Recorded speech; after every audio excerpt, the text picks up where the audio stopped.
Baik, Assalamualaikum warahmatullahi wabarakatuh. Selamat pagi dan salam sejahtera untuk kita semuanya. Oke, saya langsung share screen saja.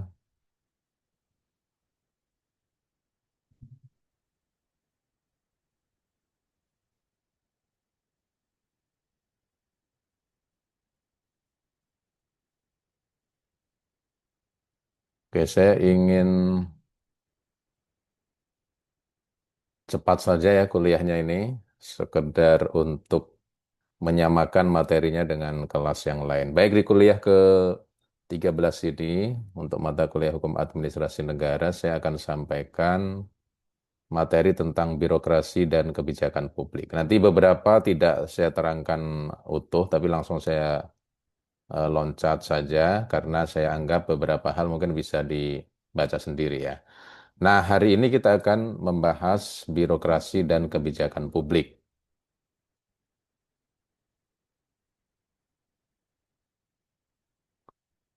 Oke, saya mulai dari pengertian birokrasi terlebih dahulu. Saya ambil dari The Law Dictionary. Eh, Ini ada kata dalam bahasa Inggris bureaucracy. Bureaucracy itu adalah a system in which the business of government is carried on in department. Jadi suatu sistem di mana urusan pemerintahan dijalankan dalam departemen-departemen. Istilah departemen ini sekarang di Indonesia tidak dipakai lagi ya. Istilah yang dipakai adalah kementerian. Tapi di beberapa negara berbahasa Inggris, kata department masih dipakai. It's under the control of a chief. Jadi masing-masing departemen ini di bawah kendali seorang kepala. In contradistinction from a system in which the officer of government have a coordinate authority. Ya, ini berbeda dengan sistem di mana pejabat pemerintah itu memiliki otoritas yang bersifat koordinatif ya. Jadi kalau yang ada di departemen itu sifatnya subordinatif, membawahkan. Kalau otoritas koordinat itu artinya hanya koordinasi saja, tapi tidak bersifat top down ya. Kalau koordinasi itu memungkinkan satu satuan organisasi yang setara lalu melakukan koordinasi, tapi bukan bawahan ya, bukan hubungan antara bawahan dan atasan. Itu koordinatif namanya. Kalau hubungan atasan bawahan itu sifatnya subordinatif. Nah, kata birokrasi sendiri itu sudah diserap dalam bahasa Indonesia. KBBI kita menerangkan seperti ini. Jadi kelas katanya, ya, kelas kata dari birokrasi ini adalah nomina, itu artinya berarti adalah kata benda, diberi pengertian sebagai sistem pemerintahan yang dijalankan oleh pegawai pemerintah yang berpegang pada hierarki dan jenjang jabatan. Jadi kata kuncinya adalah birokrasi itu sistem pemerintahan. Lalu subjeknya siapa? Yaitu adalah pegawai pemerintah ya, bisa ASN kalau sekarang ya, ada PNS, ada P3K. Lalu berpegang pada hierarki. Jadi ada jenjang jabatan. Ya, ini sama dengan yang sering saya sampaikan, YHA Logeman itu menyatakan bahwa negara itu adalah organisasi jabatan. The state is Amtan organisasi. Jadi isinya itu lapisan-lapisan jabatan. Lalu arti yang kedua adalah cara bekerja atau susunan pekerjaan yang banyak liku-likunya menurut tata aturan, adat, dan sebagainya.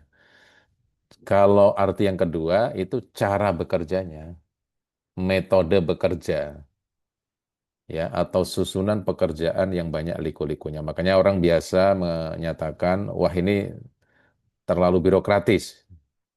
Artinya banyak liku-likunya, banyak aturannya, banyak prosedurnya. Itu ya. Oke. eh ini saya skip saja, langsung ke sini. Oke, istilah birokrasi sendiri sebenarnya berasal dari bahasa Prancis ya. Di dalam bahasa Prancis itu ada kata bureau. itu artinya adalah meja atau kantor. Lalu digabung dengan kata dalam bahasa Yunani, kratos, itu artinya kekuasaan politik.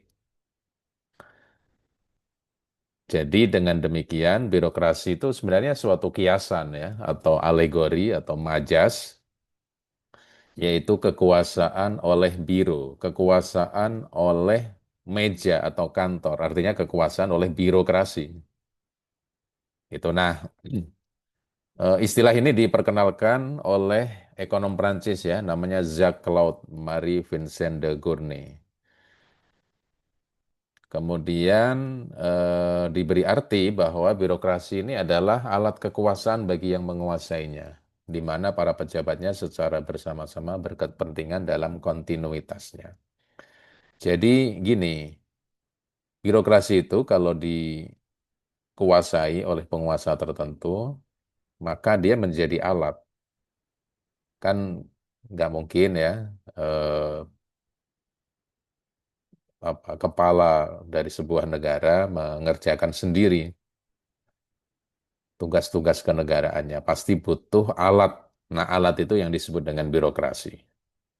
Alat untuk menyejahterakan warganya tentunya ya dalam konsep birokrasi modern. Jadi, kalau misalnya eh, kepala negara, mungkin bisa raja, bisa presiden mau melaksanakan eh, tugas dan fungsi tertentu, pasti dia akan butuh alat ini, butuh birokrasi. Misalnya di bidang pertanian, di bidang perdagangan, bidang industri, dan seterusnya.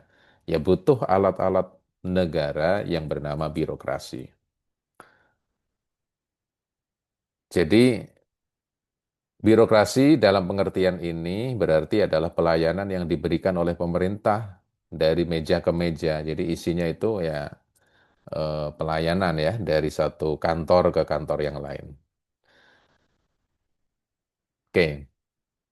Nah, ada salah satu tokoh yang sering dikutip kalau membahas masalah birokrasi, yaitu ada Max Weber. Max Weber ini adalah sosiolog asal Jerman. Dia adalah orang pertama yang mempelajari birokrasi secara formal ya, dan karya-karyanya itu mempopulerkan istilah birokrasi. Mempopulerkan ya, tapi kalau pertama kali yang memperkenalkan ini, Gurney ini. Nah, Max Weber ini menulis buku judulnya Economy and Society.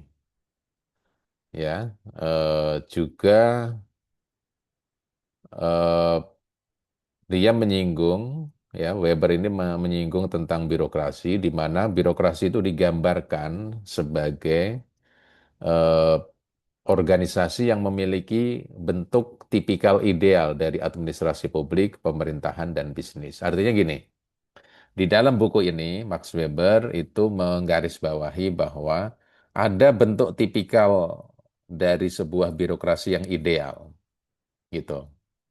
Nah, bagaimana birokrasi yang ideal itu? Nah, ini kurang lebih ada 9 tipikal ideal dari birokrasi. Ini bisa birokrasi pemerintahan maupun birokrasi swasta ya. Sebenarnya ini umum, tetapi teorinya Max Weber ini memang lebih banyak dipraktikkan untuk birokrasi pemerintahan. Jadi administrasi publik. Karakteristiknya apa saja? Pertama, organisasinya itu bersifat hierarkis atau hierarchical organization. Hierarkinya itu berjenjang. Pasti semua birokrasi itu ada jenjangnya. Yang membedakan adalah apakah jenjangnya itu mata rantainya banyak atau sedikit. Nah, yang bagus tentunya adalah yang proper ya, yang pas saja, sesuai kebutuhan saja. Kalau butuhnya itu ada 5 tingkat, ya 5. Kalau butuhnya hanya 2, ya 2 saja.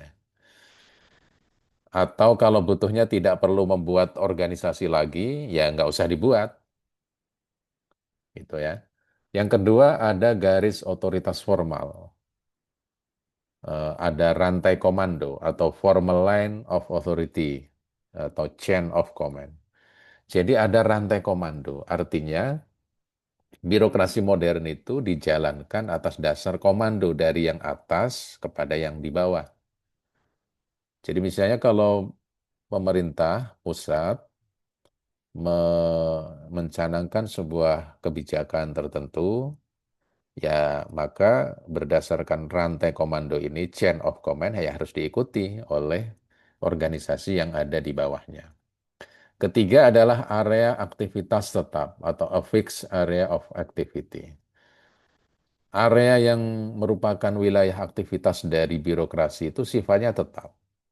Ya itu saja, misalnya bidang pertanian, bidang perdagangan, bidang industri, bidang ke dalam negerian, ke luar negerian, pertahanan, hukum dan HAM, kelautan, perikanan, kehutanan, perkebunan, dan seterusnya. Nah itu areanya tetap. Hanya mungkin bisa penanggung jawabnya bisa berubah-ubah gitu ya. Yang keempat, pembagian kerja yang kaku, rigid division of labor. Kalau di birokrasi itu pembagian kerjanya sangat kaku, masing-masing terpisah satu dengan yang lain. Ya misalnya kalau kita lihat organisasi birokrasi itu misalnya kementerian bentuknya, nanti ada menteri-menteri di sebuah kementerian, ya kementerian dipimpin oleh menteri, lalu di bawahnya nanti ada sekjen, ada irjen, ada dirjen, lalu di bawahnya lagi, ya itu tadi eselon 1, eselon 2-nya mungkin ada direktur, ada kepala biro, gitu ya. Kemudian di bawahnya lagi mungkin ada kepala bagian, ada kepala subdirektorat, di bawahnya lagi mungkin ada kepala seksi, ada kepala subbagian, gitu. Jadi ada pembagian kerja yang sifatnya kaku. Nah, masing-masing itu punya tanggung jawab tersendiri yang terpisah. Kementerian satu dengan kementerian yang lain itu ada rigid division of labor, pembagian kerja yang kaku. Yang kelima, pelaksanaan tugas yang diberikan secara teratur dan berkesinambungan, regular and continuous execution of assigned tasks. Jadi, pelaksanaan tugas yang dilakukan oleh birokrasi itu diberikan secara teratur. Teratur itu artinya bukan acak. Ya, ada aturan yang ada peraturan perundang-undangan yang menjadi dasar untuk melaksanakan tugas itu dan juga berkesinambungan terus-menerus. Bukan ad hoc ya, bukan sifatnya sementara. Kalau sementara itu seperti panitia. Panitia ini, panitia itu misalnya dibentuk hanya untuk kegiatan tertentu saja, setelah itu selesai. Nah, kalau birokrasi tidak. Birokrasi itu harus continuous ya, harus berkesinambungan dan juga teratur, diatur oleh peraturan perundang-undangan. Yang keenam, semua keputusan dan kekuasaan ditentukan dan dibatasi oleh peraturan. Nah, ini ada kaitannya dengan yang kelima tadi. Tugasnya diberikan secara teratur. Nah, dengan cara apa? Yaitu dengan cara adanya peraturan perundang-undangan. Jadi, all decision and power specified and restricted by regulation. Dibatasi oleh peraturan perundang-undangan. Apalagi negara hukum seperti kita ya, di mana salah satu ciri atau karakteristiknya itu adalah wet Wetmatigheid van het bestuur atau pemerintahan berdasarkan atas undang-undang. Yang ketujuh, pejabat dengan pelatihan ahli di bidangnya. Jadi official with expert training in their field. Isinya di dalam birokrasi itu ya pejabat-pejabat dan dia itu diberi pelatihan supaya mereka punya expertise di bidangnya. Begitu. Jadi ada yang mengurusi satu bidang saja, misalnya bidang tentang kekayaan intelektual, ya bidang tentang peraturan perundang-undangan, itu saja. Bidang tentang badan hukum. Nah, itu sifatnya seperti itu, ahli. Kemudian kemajuan karir tergantung pada kualifikasi teknis, ya. Career advancement dependent on technical qualification. Eh, Apakah seseorang itu mau meningkat karirnya atau tidak, itu ditentukan pada kualifikasi teknis. Apakah syarat-syaratnya itu dipenuhi? Misalnya kalau seseorang baru lulus S1, lalu misalnya masuk ke birokrasi pemerintahan, ya pertama-tama dia akan menjadi CPNS dulu ya, calon pegawai negeri sipil. Nanti setahun dia menjadi PNS, setelah itu paling rendah kan. Kemudian setelah itu bisa memperoleh jabatan tertentu, misalnya eselon 4, setelah ada seleksi di internal, mempertimbangkan beberapa pangkat ya, beberapa persyaratan yang menjadi minimum requirement. Lalu nanti dari eselon 4 ke eselon 3 ada persyaratannya juga. Jadi ada kualifikasi teknis, ada persyaratan-persyaratan teknis. Apakah birokrat itu mau maju karirnya atau berkembang karirnya atau tidak. Yang kesembilan ada kualifikasi eh, dievaluasi oleh aturan organisasi, bukan oleh individu. Qualification evaluated by organizational rules, not individual. Jadi kualifikasi itu dievaluasi oleh aturan organisasi. Jadi organisasi birokrasi itu kan pastinya selalu mengalami evaluasi ya dari waktu ke waktu. Bisa evaluasi yang sifatnya harian, mingguan, bulanan, triwulan, semester, tahun gitu ya. Selalu ada evaluasi. Nah, evaluasinya tapi itu oleh aturan organisasi, bukan atas selera individu. Jadi pihak yang memimpin tidak bisa suka-suka, ada aturannya, ya, seperti itu. Jadi itu kira-kira yang disampaikan oleh Max Weber. Nah, selain itu, menurut Max Weber, birokrasi ini sebenarnya ada tiga arti ya. Nanti ada organisasi birokrasi sebagai tipe organisasi yang khas, sebagai sistem atau struktur, lalu sebagai tatanan dan alat kerja pada organ negara untuk mencapai tujuannya. Oke, kita bahas yang pertama dulu ya. Jadi birokrasi itu dimaksudkan untuk mengorganisasikan secara teratur suatu pekerjaan yang dilakukan oleh banyak orang. Jadi karena itu birokrasi adalah tipe dari suatu organisasi untuk mencapai tugas-tugas administrasi besar dengan cara mengkoordinasikan secara sistematis atau teratur pekerjaan dari banyak orang. Jadi organisasi yang khas ini seperti ini. Mungkin agak berbeda dengan organisasi yang lain, yang non birokrasi, yang tidak memiliki karakteristik seperti yang saya sebutkan tadi berdasarkan pendapatnya Max Weber. Yang kedua, birokrasi sebagai suatu sistem ya. Kalau kita bicara sistem itu artinya di dalamnya ada beberapa unit gitu kan. Jadi satu kesatuan dari unit-unit. Nah, tapi unit-unit tadi itu punya tujuan yang sama satu sama lain. Jadi keberadaan unit-unit tadi itu untuk mendukung kerja bersama. Nah, itu namanya sistem. Nah, birokrasi sebagai suatu sistem kerja yang dimaksudkan sebagai sistem kerja berdasarkan atas tata hubungan kerjasama antara jabatan-jabatan secara langsung. Jadi kalau dibuat birokrasi misalnya ya, ya bayangkan saja Indonesia ini adalah negara yang sangat luas, dari Sabang sampai Merauke itu kalau dibentangkan kira-kira luasnya hampir sama dengan Turki di Istanbul sampai dengan London di UK. Jadi sangat luas, ada 270 juta penduduk misalnya. Semuanya itu butuh organisasi birokrasi yang efektif, yang sistemik. Ada sistem kerja, ada pemerintah pusat, ada pemerintah daerah. Maka jabatan-jabatan dalam birokrasi itu jumlahnya banyak sekali. Ya, mungkin kalau dihitung ya bisa ribuan. Oke, berikutnya birokrasi sebagai tatanan dan alat kerja organ negara untuk mencapai tujuannya. Iya, eh, tujuan-tujuan negara yang termaktub di dalam pembukaan UUD 45 misalnya itu bisa dieksekusi salah satunya yang menggunakan birokrasi ini. Nah, maka dalam melaksanakan birokrasi negara, setiap pejabat yang melaksanakan tugasnya dilengkapi dengan dua asas. Pertama, asas legalitas, dan yang kedua adalah Pres Ermesen. Ini saya sudah berulang kali ya, jadi saya tidak perlu ulang lagi ini asas legalitas dan Pres Ermesen atau discretionary power ya. Oke, sekarang saya masuk ke kebijakan publik, tapi sebelumnya saya akan panggil dulu ya.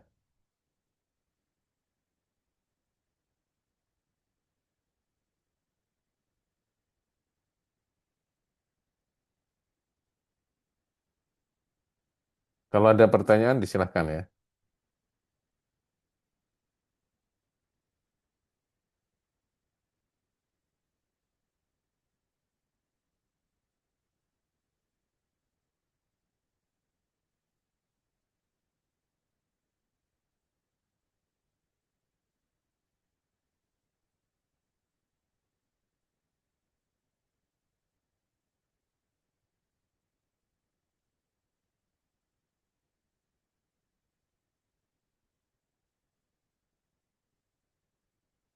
Alis Andita,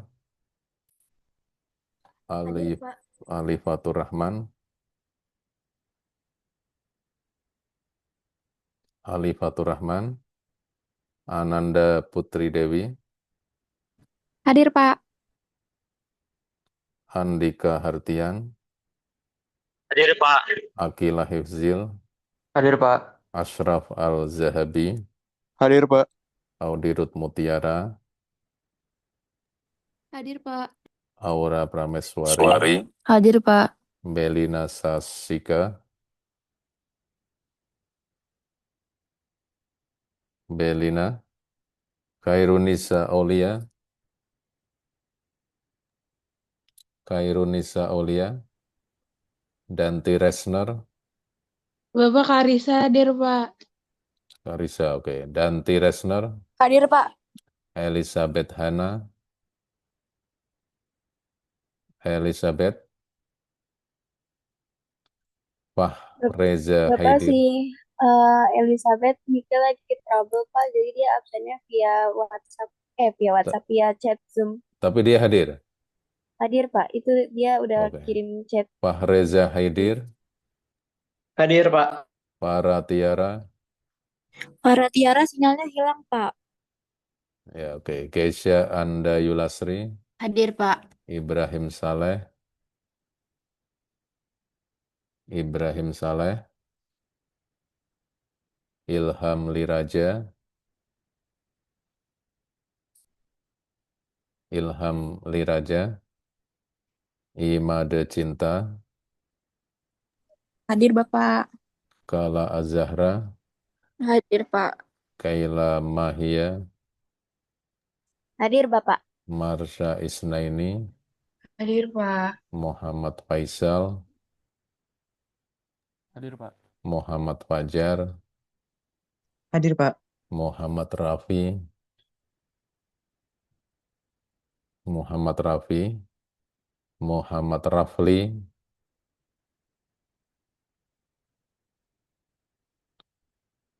Rafli nggak ada ya, Muhammad Rizki, Hadir Pak.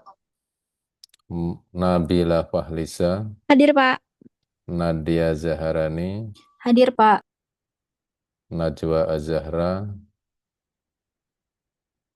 Na, Najwa nggak ada ya, Nalani Harumi, Hadir Pak. Namira Az-Zahra, Hadir, Pak. Nindya Rifdah,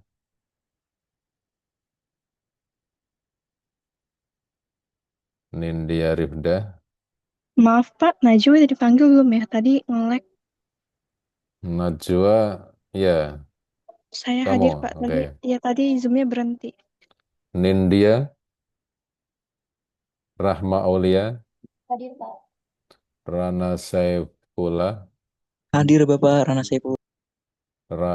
Renaflia, Renafla ya, Renafla Nur Arifa,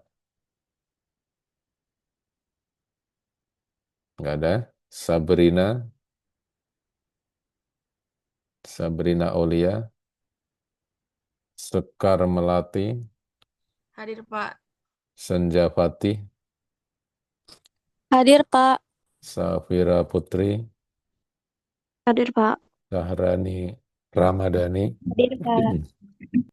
Fahnia Zahra, Hadir, Pak. Zahwa Cantika,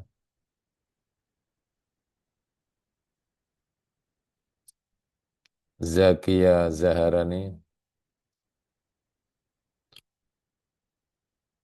saya panggil ulang ya. Alifatur Rahman, Belina Sasika, Ibrahim Saleh, Ilham Liraja, Muhammad Rafi, Nindya Rifdah, Hadir, Pak. Nindya, Iya, Pak, hadir Nindya. Renafla, Nur Arifah, Sabrina, Hadir, Zahwa, Pak. coba Sabrina, Iya, Pak. Zahwa Cantika, Zakia Zaharani.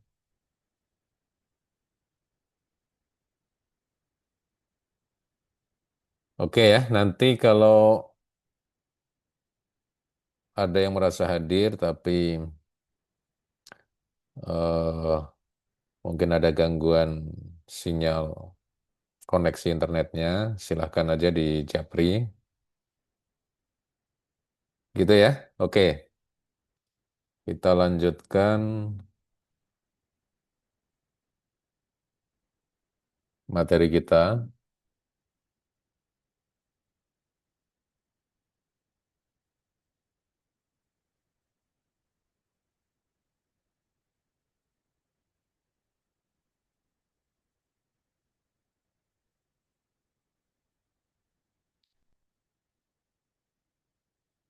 Oke, sekarang kita masuk ke kebijakan publik ya. Pengertian kebijakan publik ini saya kutip kembali dari The Law Dictionary. Dalam bahasa Inggris ada eh,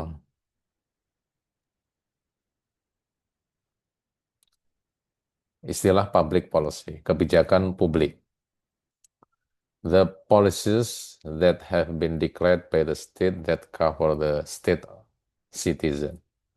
Jadi kebijakan yang telah dinyatakan oleh negara yang meliputi warga negara. Artinya ada kebijakan, kebijakan itu ditetapkan oleh negara, lalu berlaku untuk warga negara. Itu kira-kira ya, itu public policy. These laws and policies allow the government to stop any action that is against the public interest. Jadi, peraturan dan kebijakan ini memungkinkan pemerintah untuk menghentikan segala tindakan yang bertentangan dengan kepentingan publik. Jadi namanya juga public policy ya, kebijakan publik. Maka tentu dia berlaku untuk publik.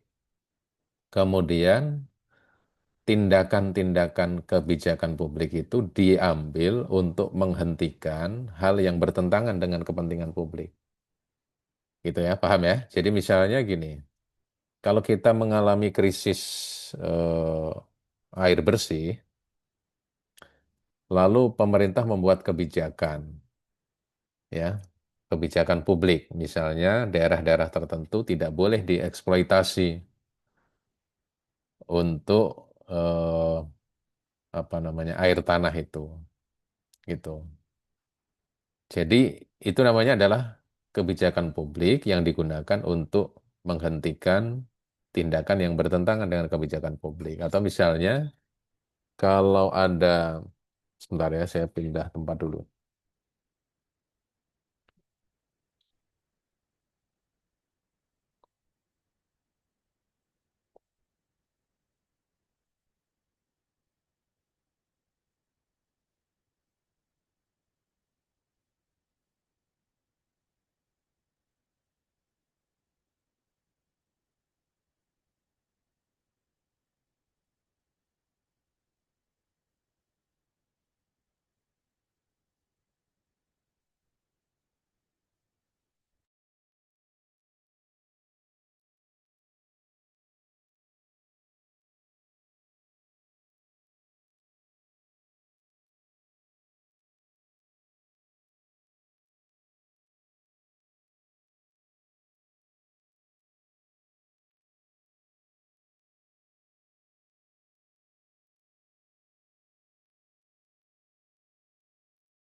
Baik, nah sebagai contoh begini ya, kalau misalnya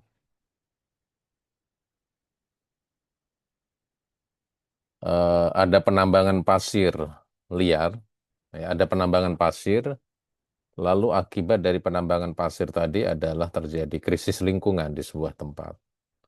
Nah, lalu ada kebijakan publik ya, perlu dikendalikan nih oleh pemerintah supaya kepentingan publik terlindungi.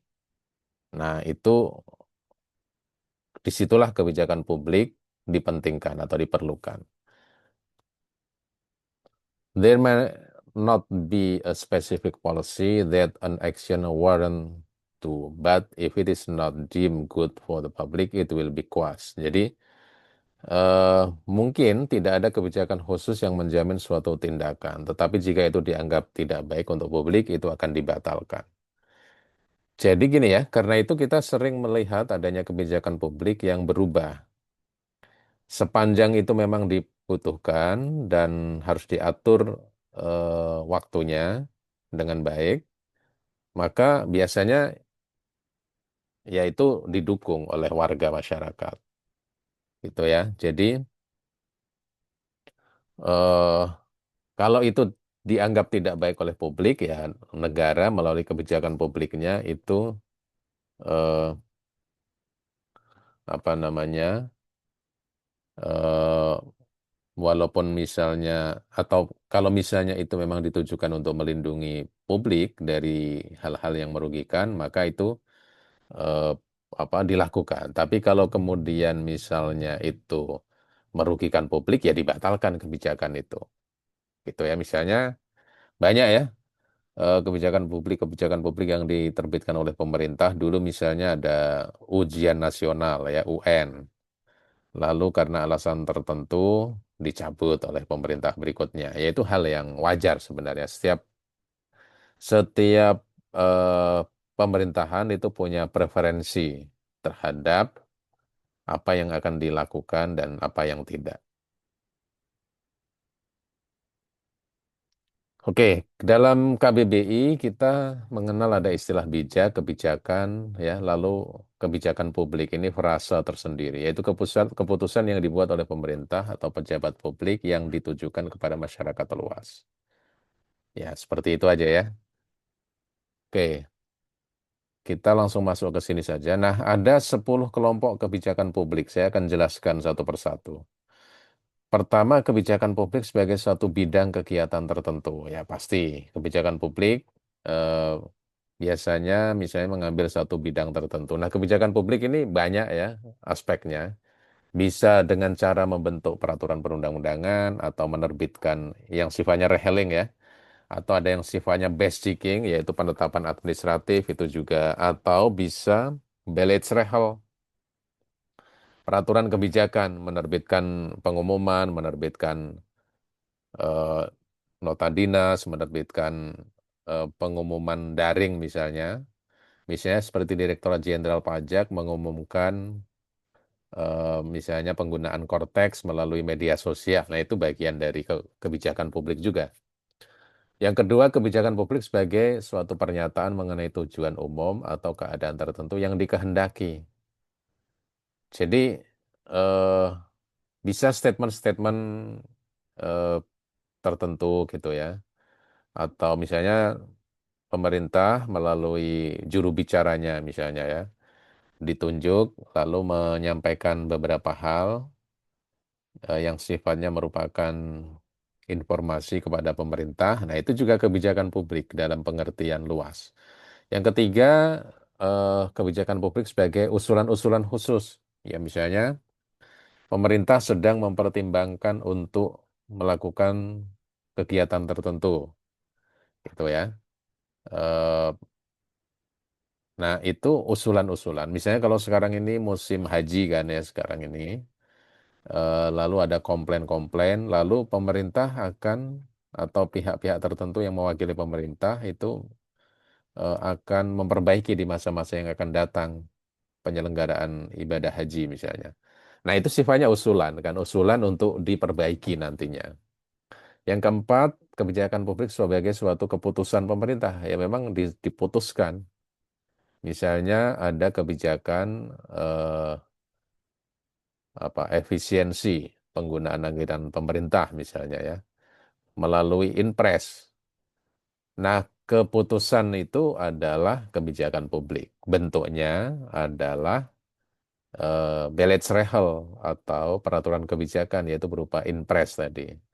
Yang kelima, kebijakan publik sebagai suatu pengesahan formal. Ya memang ada pengesahan nih. Misalnya kalau ada RUU disetujui bersama DPR dan Presiden, setelah selesai disetujui supaya dia punya kekuatan mengikat secara hukum diundangkan. Ya supaya berlaku nanti asas presumptio jus de jure. Setiap orang dianggap mengetahui hukum. Nah, supaya bisa diundangkan, maka disahkan dulu secara formal oleh presiden kan, diberi nomor, diberi nomor apa lembaran negara, tambahan lembaran negara. Sudah pada aspek itu disebut sebagai kebijakan publik berupa pengesahan formal. Yang keenam, kebijakan publik sebagai program. Program misalnya program keluarga berencana, ya, program keluarga berencana atau program apa namanya membangun 1 juta rumah untuk masyarakat miskin misalnya. Nah, itu program. Itu juga kebijakan publik. Kebijakan publik sebagai suatu keluaran, ya, output maksudnya.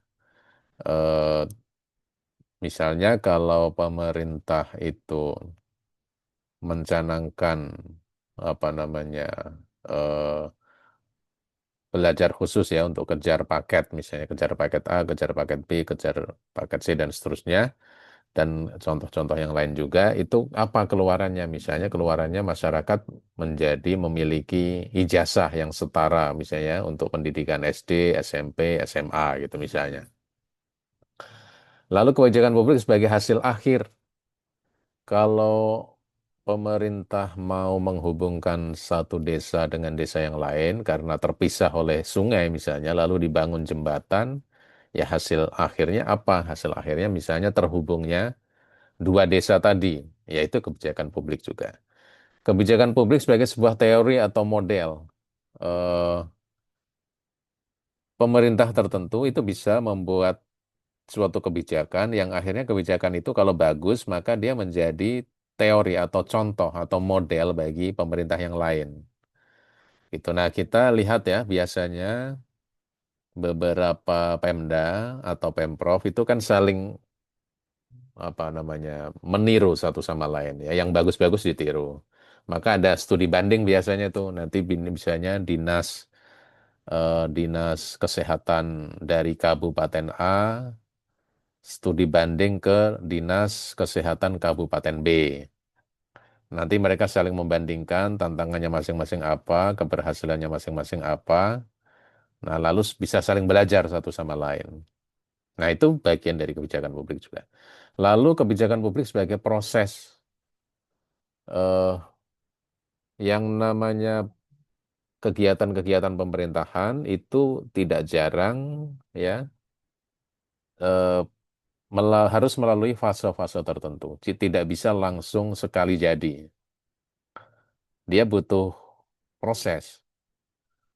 Misalnya untuk memberantas kemiskinan atau mengurangi angka kemiskinan itu nggak bisa langsung zero, tapi butuh proses.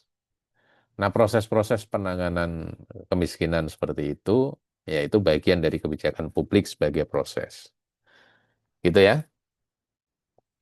Kemudian yang lain ada perencanaan. Ya. Perencanaan ini nanti silahkan didalami sendiri ya, tapi intinya yang mau saya katakan, eh, rencana itu kan kalau dalam hukum administrasi negara, ya bagian dari aktivitas pemerintahan. Jadi rencana-rencana memang itulah eh, tugasnya pemerintah merencanakan sesuatu. Eh, nah, ini ya yang penting. Kebijakan publik itu merupakan jawaban yang positif dan proaktif terhadap kepentingan publik. Jangan sebuah kebijakan publik itu tidak dibutuhkan oleh masyarakat, tapi malah jadi. Giliran yang dibutuhkan malah tidak jadi. Gitu. Kalau misalnya mau membangun ini, membangun itu, sarana prasarana ya, ya memang yang dibutuhkan oleh publik. Lalu yang kedua hasil konsultasi publik. Ada, nah sekarang karena ada media sosial, maka konsultasi publik bisa melalui itu. Ya, ada debat publik dulu yang mendalam, ada analisis yang mendalam. Maka ketika misalnya dulu pemerintah mau apa namanya mengesahkan atau mau mengesahkan ya RUU KUHP, itu ada konsultasi publik. Nah, harus dipastikan materi muatan yang ada di dalam KUHP itu harus sesuai dengan aspirasi publik.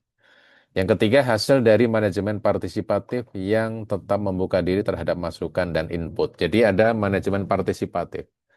Harus ada partisipasi ya, partisipasi kalau Mahkamah Konstitusi itu menyebut partisipasi yang bermakna, meaningful participation. Kalau ini konteksnya dalam pembentukan undang-undang ya, tapi dalam kebijakan publik pun juga harus seperti itu.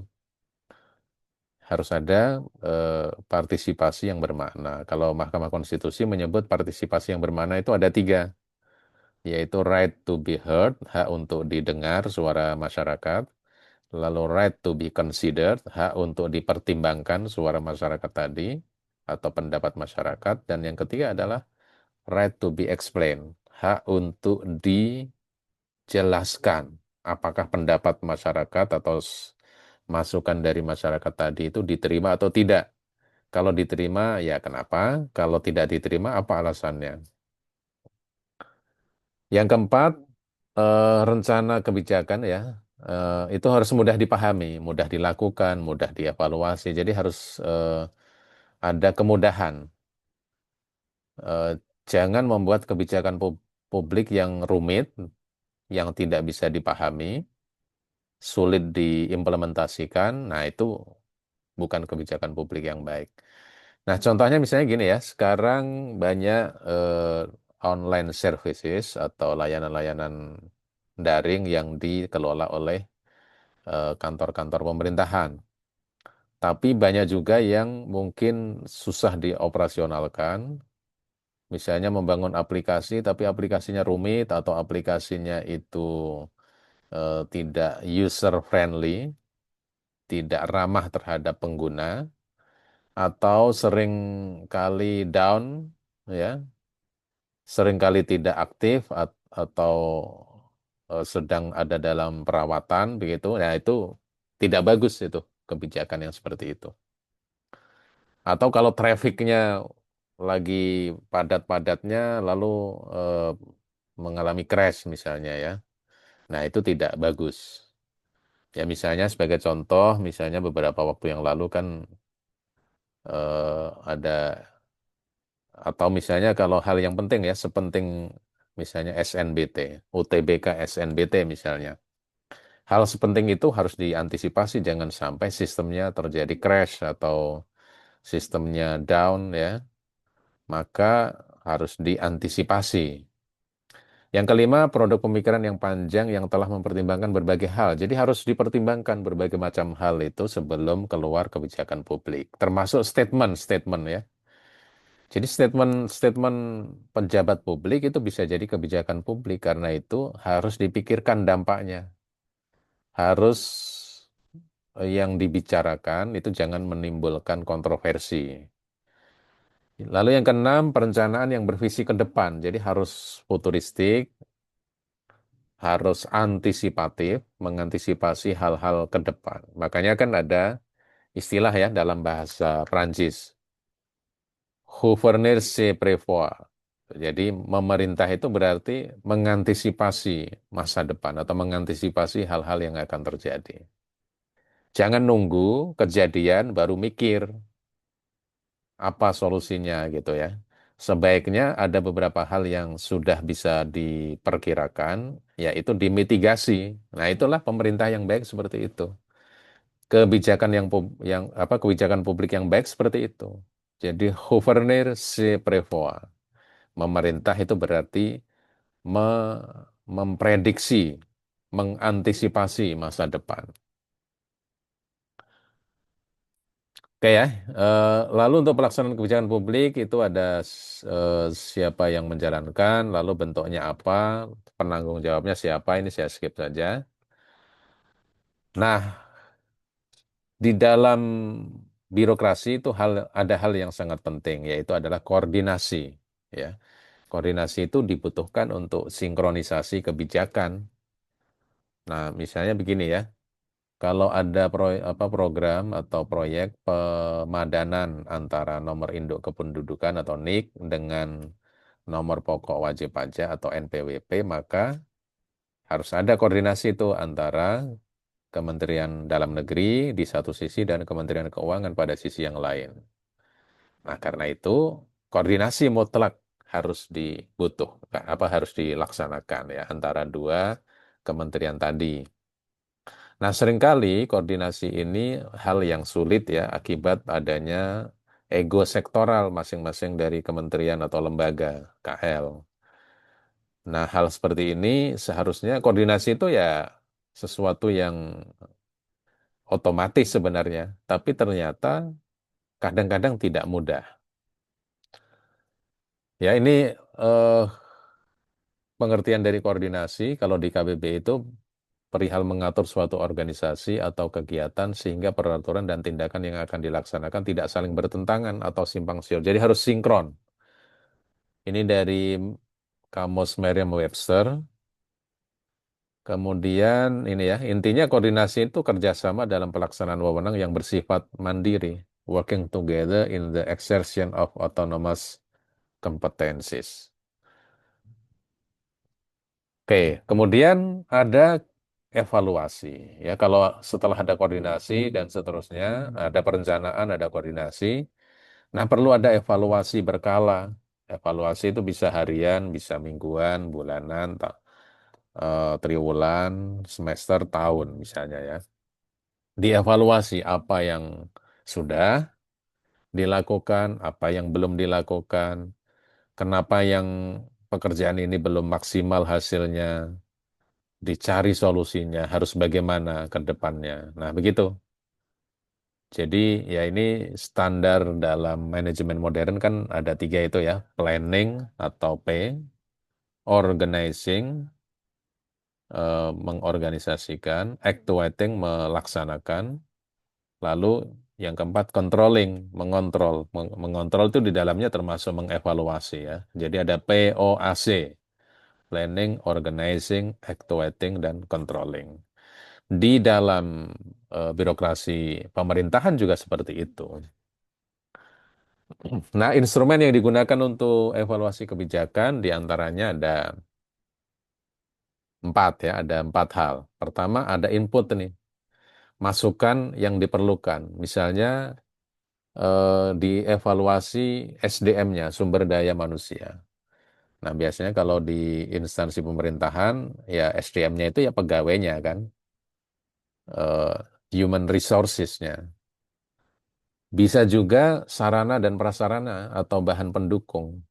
Bisa, kan biasanya dalam organisasi itu ada tiga hal penting ya.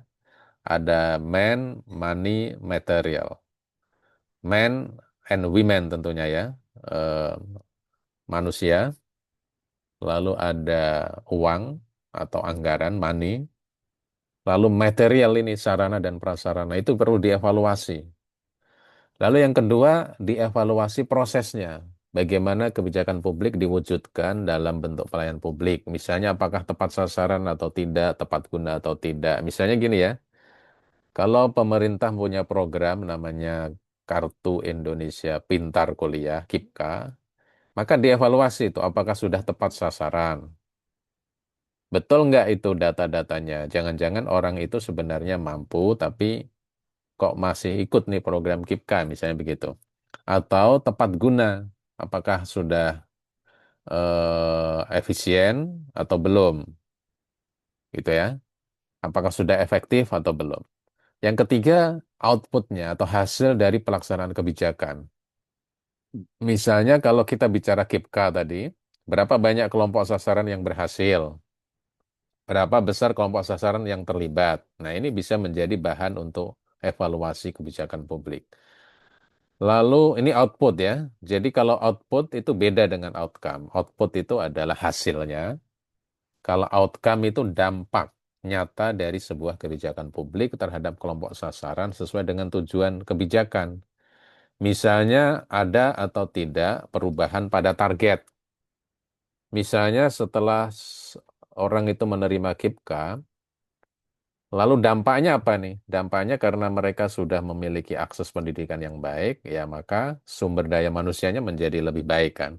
Dia punya skill, punya keterampilan yang bisa dipakai untuk dia nanti hidup lebih baik lagi. Misalnya seperti itu. Seberapa besar perubahannya, kemudian seberapa signifikan perubahan itu. Misalnya kalau orang itu tidak mampu mengakses pendidikan tinggi, ya, maka dia kesempatan untuk bekerja dan karena itu nanti untuk memperbaiki masa depannya itu berkurang dibandingkan dengan yang memiliki akses terhadap pendidikan. Karena itu kalau ada program KIPKA, ya nanti akan dievaluasi outcome-nya. Ya, dampak dari KIPKA terhadap misalnya keluarga atau kelangsungan hidup keluarga itu seperti apa? Apakah kalau sudah misalnya apakah kebijakan ini perlu diperluas misalnya cakupannya gitu ya. Nah, hal-hal seperti atau diperketat persyaratannya gitu. Jadi tidak semua orang bisa. Nah, terakhir ya. Terakhir hukum itu sebagai sarana kebijakan publik. Kebijakan publik itu tidak akan efektif kalau tidak ada hukum sebagai sarana yang mendukungnya. Ya, misalnya kalau tadi saya bicara soal eh, program efisiensi yang dicanangkan oleh pemerintah, bentuknya kan instruksi presiden. Instruksi presiden itu adalah Beleitsregel, peraturan kebijakan. Peraturan kebijakan itu ya bagian dari instrumen dalam hukum administrasi negara.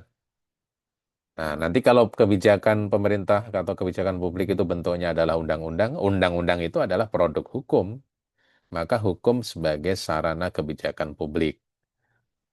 Nah, seperti itu ya. Ada pertanyaan? Baik, saya kira begitu kuliah hari ini. Nanti akan saya umumkan ya di WA grup kelas. Oke, saya akhir ya. Nggak ada pertanyaan? Ada? Kalau ada pertanyaan silakan. Kalau tidak ada, saya akhiri. Nanti kalau tadi yang saya panggil mungkin sedang tidak stabil koneksi internetnya, silakan hubungi saya ya. Oke, terima kasih. Saya tutup. Demikian. Wabillahi taufiq wal hidayah. Wallahul muwaffiq ila aqwamit thoriq. Wassalamualaikum warahmatullahi wabarakatuh. Terima kasih semuanya. Terima Waalaikumsalam kasih, warahmatullahi Pak.